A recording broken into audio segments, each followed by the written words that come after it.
सारे टॉपर्स यही करते हैं, उनको पता है जो चीज आ रही है उसमें तो नंबर आ ही जाएंगे। जो आपको आती थी प्री बोर्ड में वो आप बोर्ड में लिख के ही आ जाओगे, कोई दिक्कत नहीं है। पर जो आपको नहीं आता, जहां पे आप गलती करते हो, वो आपने लिख लिया, उसको सामने चिपका दिया और उस पर आपने वर्क करा और उसको सुधार लिया, तब आप पीछे मुड़ के नहीं देखोगे, फिर आप भागते चले जाओगे।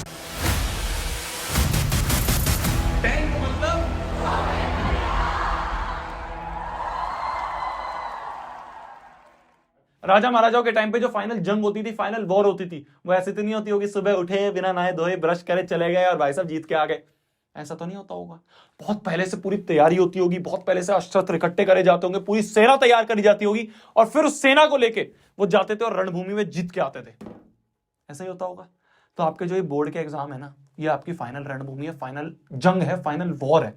अगर आपसे कोई कह रहे हैं ना कि प्री बोर्ड को सीरियसली मत लो, बिल्कुल नहीं सुननी उसकी। आपसे कोई कह रहा है हाफ ईयरली को सीरियसली मत लो, बिल्कुल नहीं सुननी उसकी। कोई आपसे कह रहा है कि ये जो टेस्ट वगैरह होते हैं ना ट्यूशन वगैरह के, इसको सीरियसली मत लो, छोड़ दो इन्हें, बिल्कुल नहीं सुननी उसकी। ये जितने भी आपके एग्जाम है ना बोर्ड से पहले जो आपके हो रहे हैं, ये सारे आपको तैयार कर रहे हैं उस फाइनल रणभूमि के लिए। तो इसलिए इनको बहुत सीरियसली देना है। आपके स्कूल में जितने भी प्री बोर्ड हो रहे हैं, मेरे को एक बार कमेंट सेक्शन में बता दो, मेरे को पता नहीं हर स्कूल के अलग अलग होते हैं। जितने भी आपके प्री बोर्ड हो रहे हैं, उन सारे प्री बोर्ड को बहुत सीरियसली देना है। वो सारे आपको तैयार करेंगे फाइनल जंग के लिए।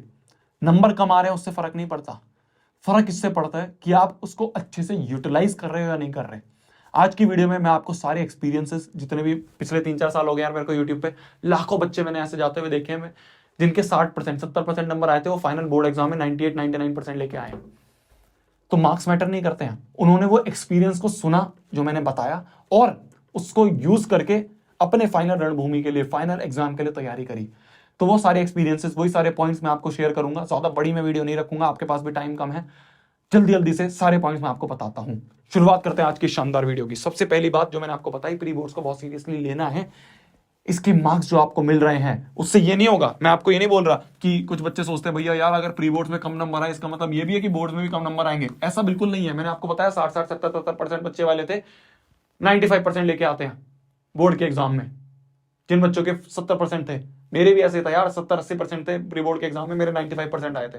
तो इसलिए इसका मतलब ये नहीं है कि प्री बोर्ड में कम नंबर है तो बोर्ड में भी कम नंबर आएंगे, ऐसा बिल्कुल नहीं है।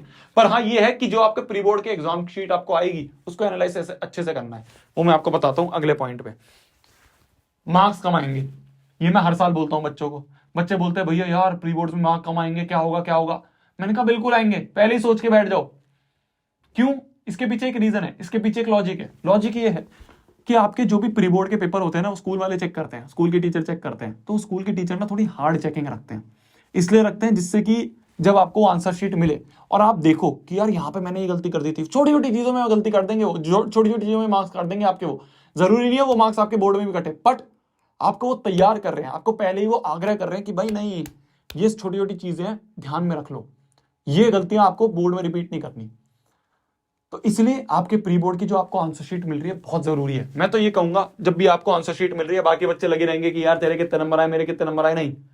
आप जैसे ही आपको आंसर शीट मिल रही है, आपकी टेबल पे आंसर शीट रखी है, आपने क्या करा, साइड में एक पेपर उठा लिया।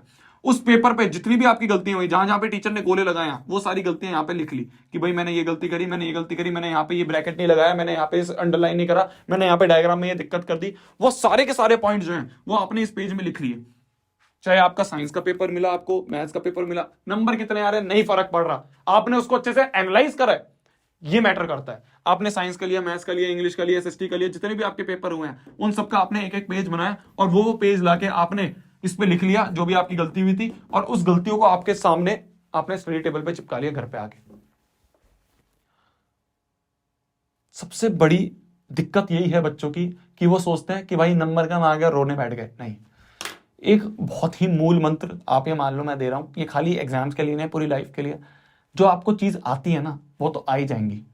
आपने अगर अपनी गलती को क्या कहते हैं आइडेंटिफाई करके और उसको स्ट्रॉन्ग कर लिया तो आपको कोई पीछे नहीं कर सकता, आपको कोई नहीं रोक सकता। क्या मेरी बात समझ में आ रही है? सारे टॉपर्स यही करते हैं, उनको पता है जो चीज आ रही है उसमें तो नंबर आ ही जाएंगे। जो आपको आती थी प्री बोर्ड में वो आप बोर्ड में लिख के ही आ जाओगे, कोई दिक्कत नहीं है।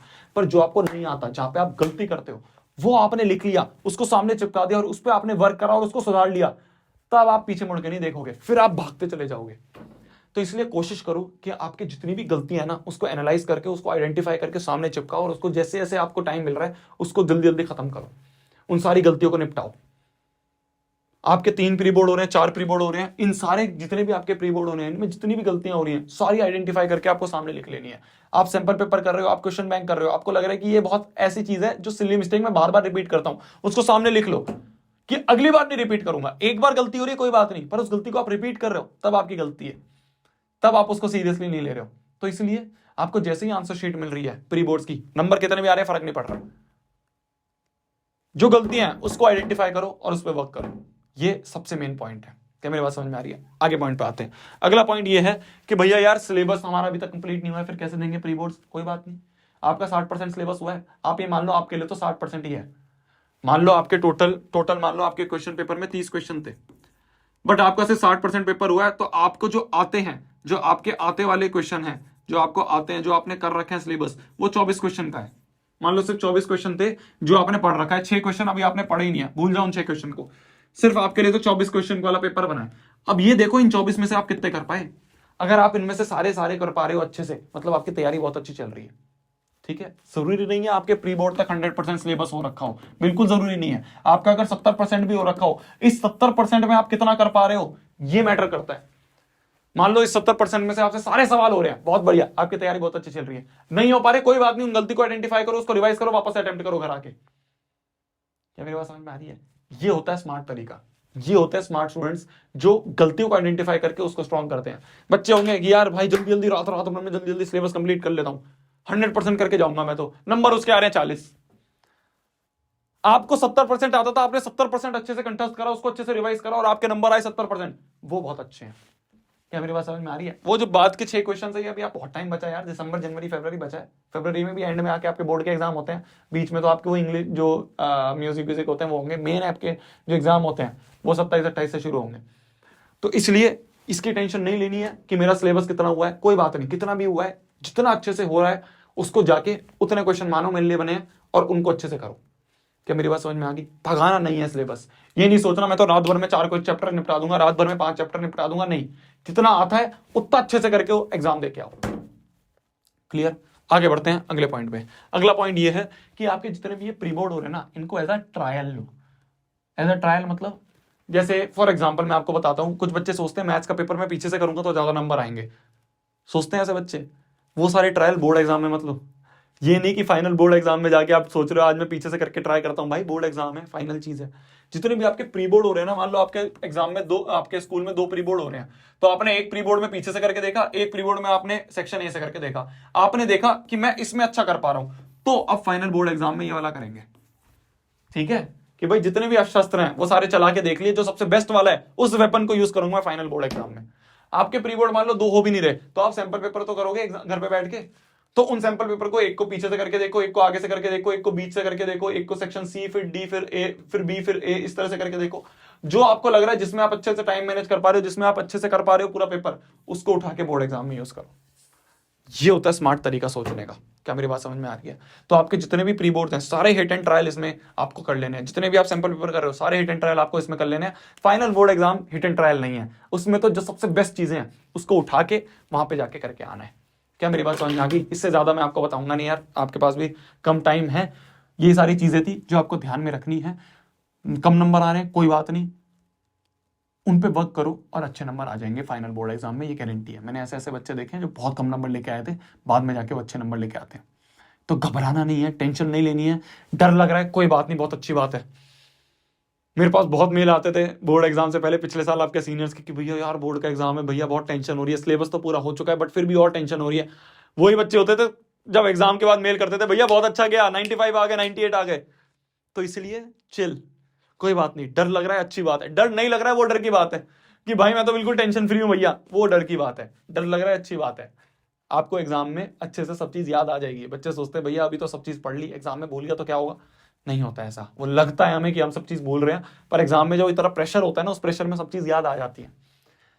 ठीक है, आपके भैया से जो भी आपको चीजें चाहिए हो मेरे को बताओ, मैं आपको कमेंट सेक्शन में लिखो, मैं आपके लिए ले आऊंगा। 24/7 आपके लिए बैठे हैं। हर एक चीज जो आप कहोगे वो आपके लिए आ जाएगी। नोट्स वगैरह मैंने दे रखे हैं, वो मैं डिस्क्रिप्शन में दे दूंगा, डाउनलोड करो, अच्छे से पढ़ो, सब चीज उसमें दे रखी है। आपका पूरी एनसीईआरटी कंठस्थ करके पूरी घोट के मैंने उस नोट्स में डाल रखी है। एनसीईआरटी पढ़ने का टाइम नहीं है, नोट्स पढ़ो, सारी थ्योरी उसमें है। आपके अपने जितना भी सिलेबस है वो कंप्लीट हो जाएगा। ठीक है, समझ में आ रही है मेरी बात? मिलते हैं अगली वीडियो में, तब तक के लिए भाई पढ़ना है, फोड़ना है, कहर मचा देना है, आग लगा देनी है, टेंशन नहीं लेनी, ठीक है? बहुत टाइम है अभी, आराम से हो सकता है पूरा सिलेबस, बहुत आराम से हो सकता है। टेंशन लोगे तो नहीं हो पाएगा, पर इसका मतलब ये भी नहीं है टेंशन नहीं ली तो भैया अभी तो वही त्योहार वाला ही चल रहा है, मौसम उसी में मजे कर रहे हैं, नहीं, मेहनत अपनी पूरी करो, इस तरह से रगड़ो जितना आपके पूरे खानदान में किसी ने नहीं रगड़ा हो, तब मजा आएगा, तब कहेंगे कि यार ये बंदा कुछ निकला, ये बच्चा कुछ निकला अलग, तब मजा आएगा, तब सुनने में मजा आएगा। फिर तो आपकी पूरी राह आगे तक सही हो जाएगी ना, 10वीं आपने अच्छे से फोड़ ली, फिर आपको आदत बन गई है पढ़ने की, वो आपको 11th में याद आएगी, यूज आएगी, आपकी वही 12th में यूज आएगी, आगे जो भी आप बोर्ड के बड़े बड़े एग्जाम्स दोगे उसमें काम आएगी।